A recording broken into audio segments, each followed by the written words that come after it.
Good evening, Romford. Well, what a wonderful introduction. And of course, we always have reform fireworks because our country needs some fireworks. We need to wake up, liven up, recognise what a mess we're in, change direction, have new leadership, and that begins here in this borough of Havering on the 7th of May this year when we are going to win the council elections. Now, I want to talk about Andrew Rosendale, much of it good. I want to talk about Layla Cunningham. I want to talk about Sadiq Khan and many other things. But first, if you would indulge me, I want to talk about national politics.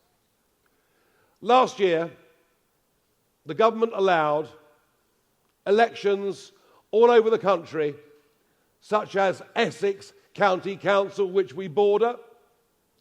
They allowed the elections to be cancelled, which I thought was a disgrace. This year, they went further. They went further.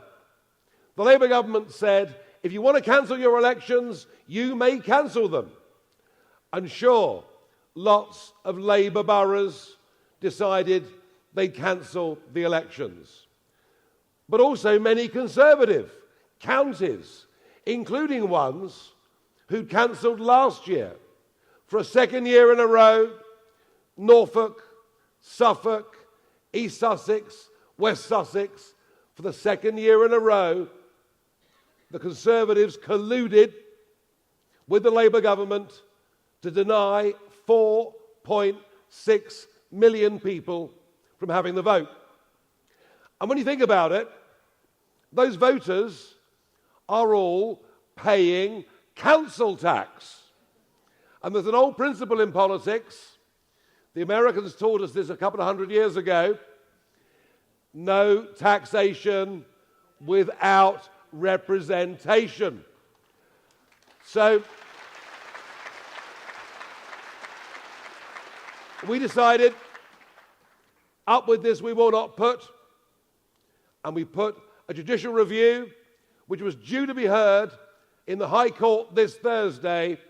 And today, on I think the 14th major U-turn from this inept, useless,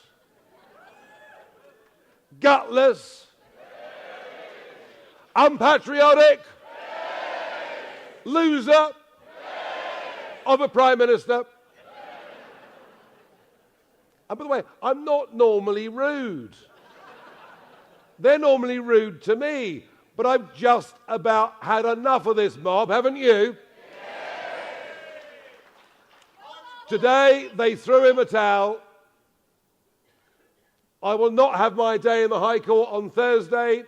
The government have given in, and all 30 elections will go ahead. And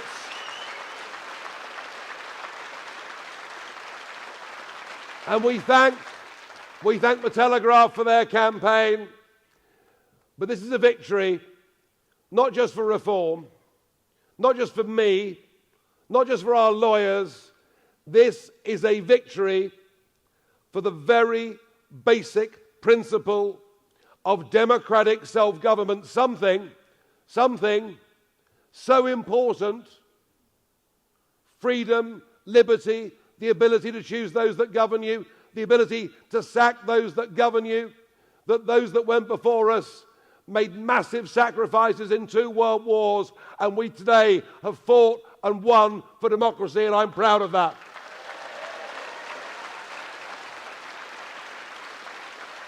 Now, quite how the Conservative Party can justify standing up and saying it's an outrage. It's an outrage. Elections are being cancelled, and yet Kemi Badenoch's own council leaders were asking for those delays. Even the Lib Dems got in on the act in Cheltenham and asked for a delay. Anyone know the name of the Liberal Democrat leader? No. No. He's good at jumping off slides into ponds, and it's a big victory. But we must steel ourselves for what is to come here. I've known Andrew Rosendale for over a quarter of a century, and he ticks a lot of those boxes that our Prime Minister doesn't, because no one doubts Andrew's commitment to Romford. No one doubts Andrew's commitment to his job as a Member of Parliament.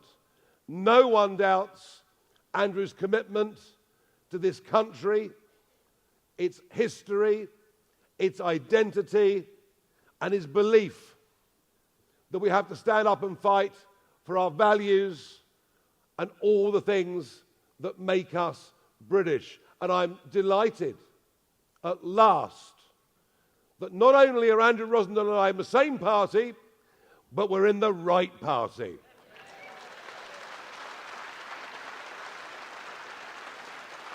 And already, this afternoon, I've met 2 serving councillors, 6 candidates, some ex-councillors, who will be joining the Reform Charge here in Romford on the 7th of May. And you're all very, very welcome. And we'll get you up on stage in just a few moments' time. And that is brilliant. But don't forget, it isn't just Havering. It's all 32 London boroughs that are up for election. And I'm very pleased to say that I believe that my pick for the person to take on Sadiq Khan in a couple of years' time, I believe with Leila Cunningham, I've got it right, and she can beat Sadiq Khan, and don't we need to?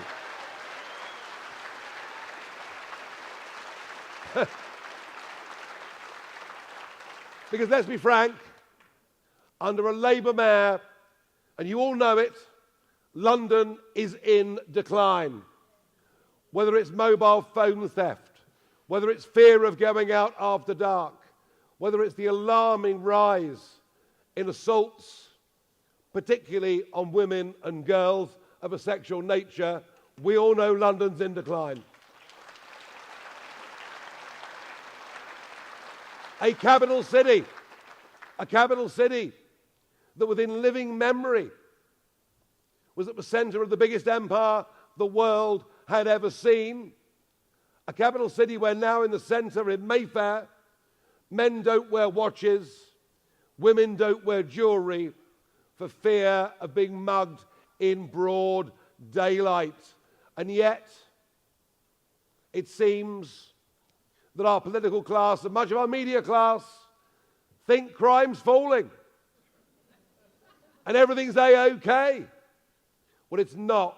It is a disaster, and it's adding to the exodus of many bright, young, talented people who are leaving. They're off to Dubai. They're off to America. They're off to Australia. I know that only under firm, tough leadership at borough and at mayoral level, with proper control over the Metropolitan Police, and with a change of attitude towards crime, which says, you know what? It's not okay to shoplift for up to 200 quid. Can you believe it? I might pop down the offie on the way home, you know. I mean, can you actually believe it?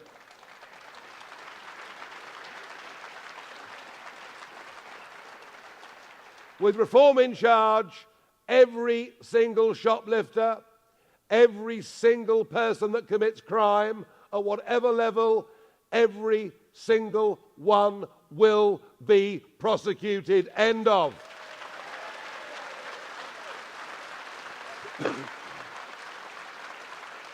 We will erect knife arches on underground stations, on buses, in schools, and nobody in London will carry a knife without fear of custodial sentence. Let's bring back some common sense and let's stand up for our high streets. Let's stand up for men and women doing their best to run their businesses, being persecuted by regulation, being persecuted by the authorities. Let's give people a chance. And goodness me, think about areas like Romford, the old East End, Essex. It was full of people, wasn't it? Having a go. People having a go. Getting off their backsides, setting up companies, acting as sole traders, going out and having a go. And we're the party on the side of Alarm Clock Britain. We're the party on side of people who get up in the morning, work hard, pay their taxes, if they succeed, employ people. And I'm sorry, but we can't go on funding the lifestyle and the option of choosing not to work. We cannot go on funding this.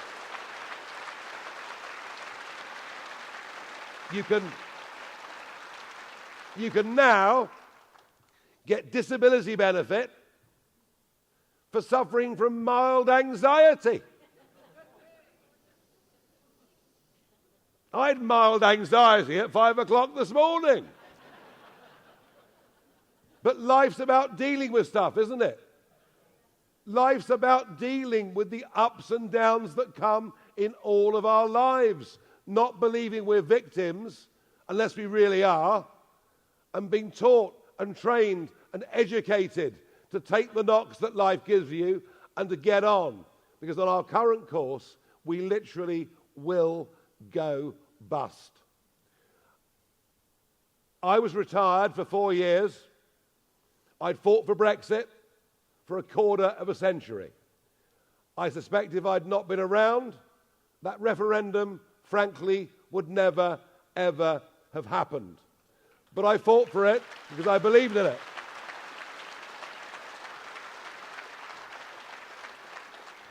The point of Brexit was to be free. The point of Brexit was to take back control of our borders. And what did the Conservative government do with it? They gave us the Boris wave. They gave us the biggest influx of migrants into Britain in the history of our nation. More coming in a year than used to come in 2 decades. Many of them not working. Many of them who frankly will cost us a fortune in the years to come. They did not deliver Brexit. And we voted Brexit because we saw the hordes crossing the Mediterranean, coming into Europe. And we said, no, we'll leave the EU, we'll stop illegal immigration into Britain. And what have we got? Nearly 200,000 young men about who we know nothing, many of whom sadly will cause great harm to our country, have been allowed to come. And the Conservatives didn't have the guts to deal with it. And Labour haven't got a clue where to begin. And we will stop the boats and deport those who come illegally into Britain. End of.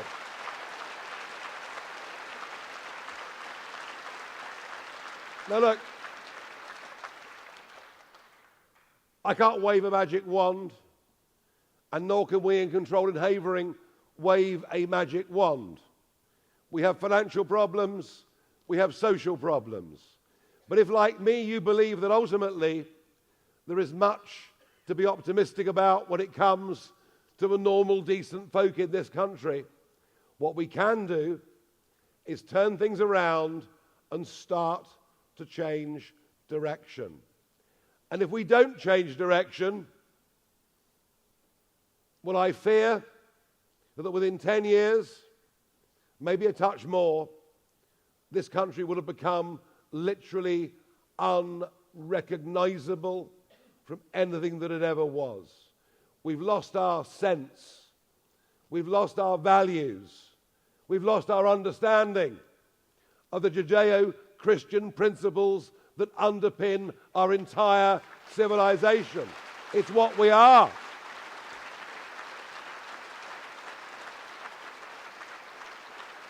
And of course, we have time and we respect those of different faiths, but not if they wish us to change our way of life to adapt to their way of life.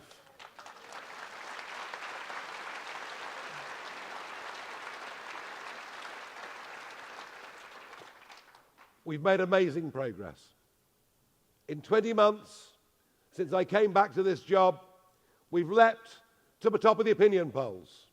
We've now topped the last 200 national opinion polls with an average lead of 10%. Nothing like this has ever happened in British politics before, and I'm proud to be leading the charge, and I'm proud to see our membership growing, and I'm proud to see a room tonight like this, so packed with people. Thank you. Thank you.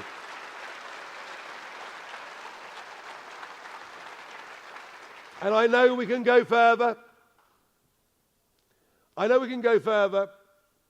We need people. We need the right policies that connect. We need money.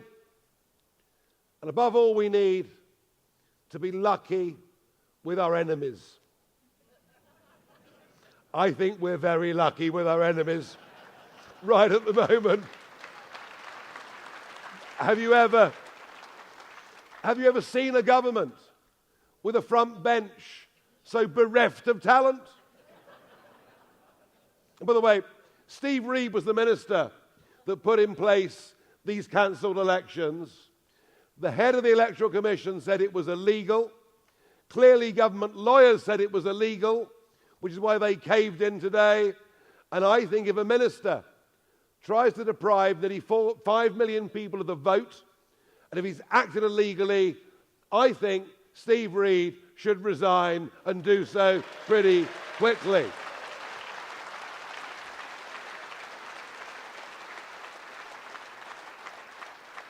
In fact, the whole blooming lot should be gone, really, shouldn't they? I hope tonight what I've given you is a frank appraisal of just how tough these fights are going to be over the next few years. None of us in this room must delude ourselves that this will be easy. It won't. It won't. But we must change direction. We must change attitudes. We must start to stand up for what is good and what is right and fight those things in society that are evil and wrong. We must make sure our kids are taught properly about British history, about this country, about what it is. We must stop this terrible self-loathing that I now fear is being put among many of the younger generation. We are realistic. We're realistic. We're realistic. We're proud. We're patriotic. We're making a difference. It's an absolute pleasure to be back in Romford with Rosa. I've never been to the Wheat Sheaf before. I love it. I'm coming back. There's no doubt. But above all, can I just say thank you to all of you for being part, every one of you, of my People's Army. You are the members of my People's Army. All of you have a chance in your own way, whether you stand for council, whether you campaign for us, whether you speak to your friends and family, whatever you do. Without you in the People's Army, we can't succeed. So please resolve when you leave here tonight to do your bit to make this People's Army even bigger than it is today. Thank you.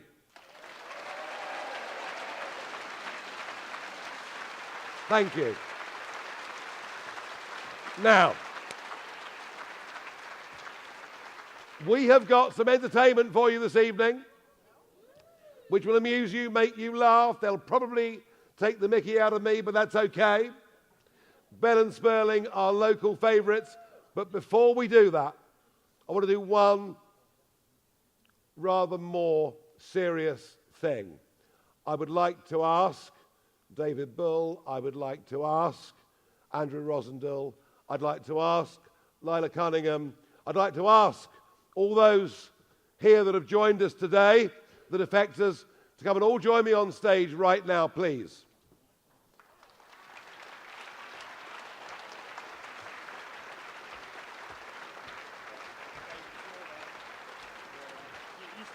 Okay. All right. Stay this side. Everyone else, that end, please. Guys, we'll have to go back quite far. Right. Yeah. Fantastic. Great stuff. There's thousands of them. Okay. So could I please, and you know what? Maybe we should do a bit more of this. Could I please ask all of you, or those that are able, please to stand? Thank you. And we will sing the national anthem. You've got music.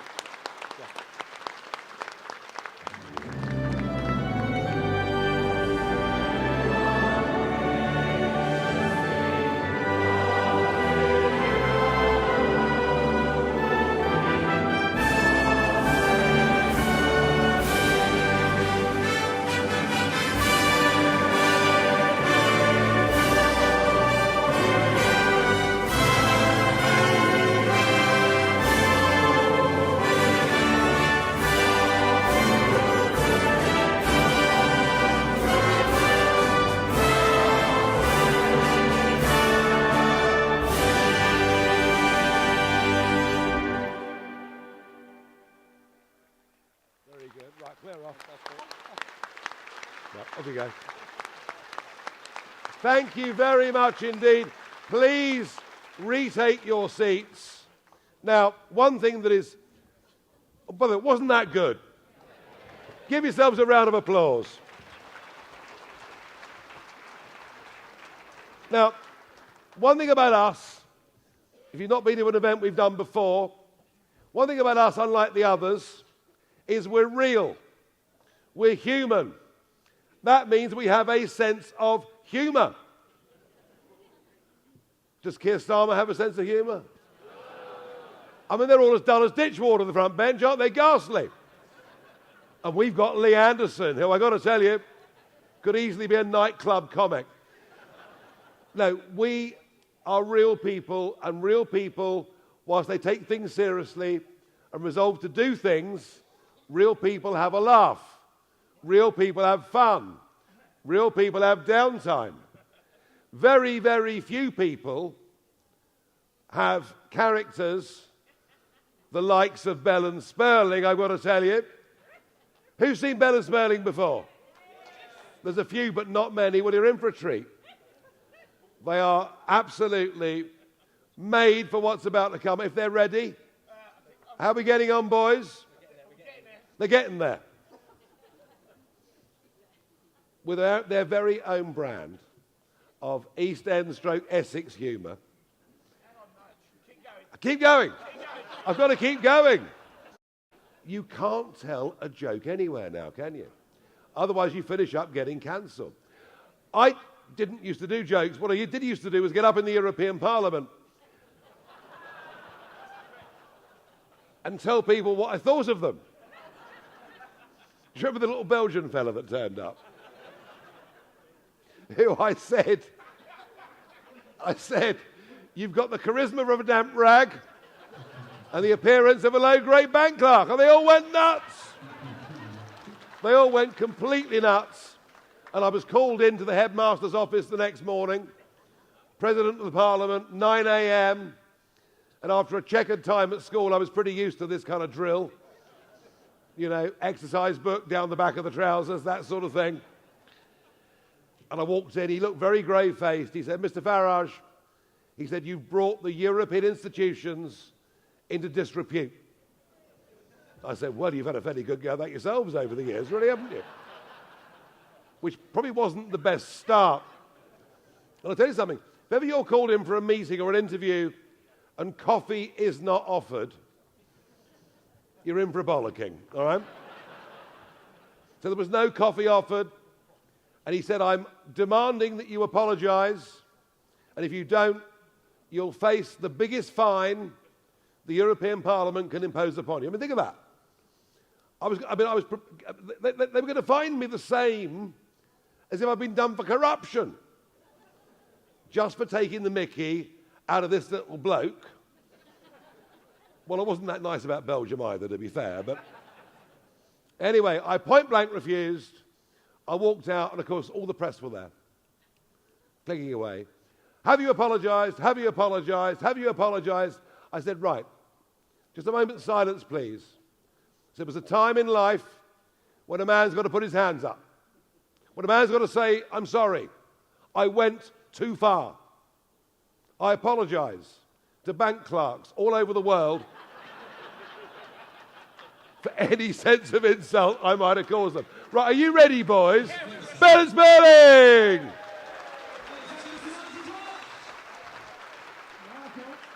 No.